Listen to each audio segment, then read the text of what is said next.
वंदे मातरम दोस्तों, स्वागत है आपका फिर से एक नए एपिसोड में। आज के एपिसोड में हम बात करेंगे 10 से विभाज्य संख्या। कौन कौन सी संख्या 10 से विभाज्य होती है और 10 से विभाजित होने के लिए संख्या को किस नियमों को पालन करना होता है। तो चलिए देखते हैं। अगर किसी संख्या का अंतिम अंक क्या होना चाहिए? शून्य होना चाहिए। तो संख्या 10 से विभाजित होगा। मान लीजिए 980 हमारे पास है। यहाँ अंतिम अंक क्या है? तो अंतिम अंक यहाँ पर 0 है, शून्य है। तो ये संख्या 10 से विभाजित होगा। उसी प्रकार से 2000 ले लेते हैं। तो देखिए यहाँ भी क्या है, अंतिम अंक शून्य है, तो ये भी संख्या 10 से विभाजित होगा। उसी प्रकार से 1990 ले लेते हैं। देखिए यहाँ भी क्या है, अंतिम अंक शून्य है, तो ये भी संख्या 10 से विभाजित होगा। अगर इसका परिभाषा लिखना होगा तो हम कैसे लिखेंगे? तो हम इसको इस प्रकार से लिखेंगे। अगर किसी संख्या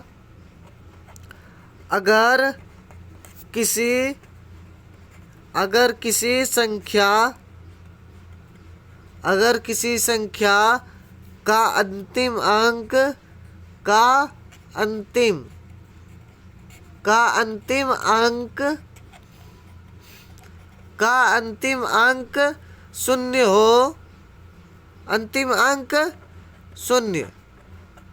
अंक शून्य हो, शून्य हो, तो वह संख्या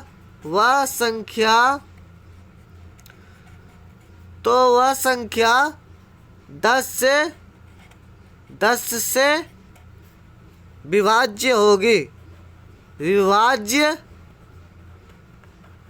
होगी। तो 10 से विभाजित होने के लिए किन नियमों का पालन करता है संख्या? तो वो 10 अंतिम अंक या तो इकाई स्थान पर अंक शून्य होना चाहिए, तभी वो संख्या 10 से विभाजित होगा। उसी प्रकार से चलिए देख लेते हैं 11 से विभाज्य संख्या।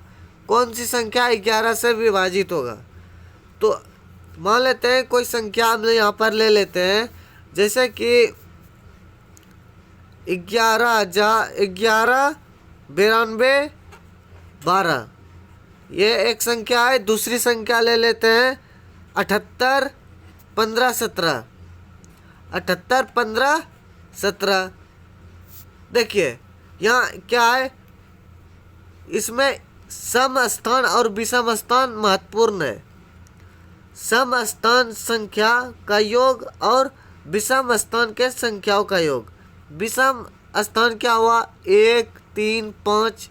इस प्रकार से मैंने आपको पिछले एपिसोड में, पिछले क्लास में बताया था सम संख्या और विषम संख्या।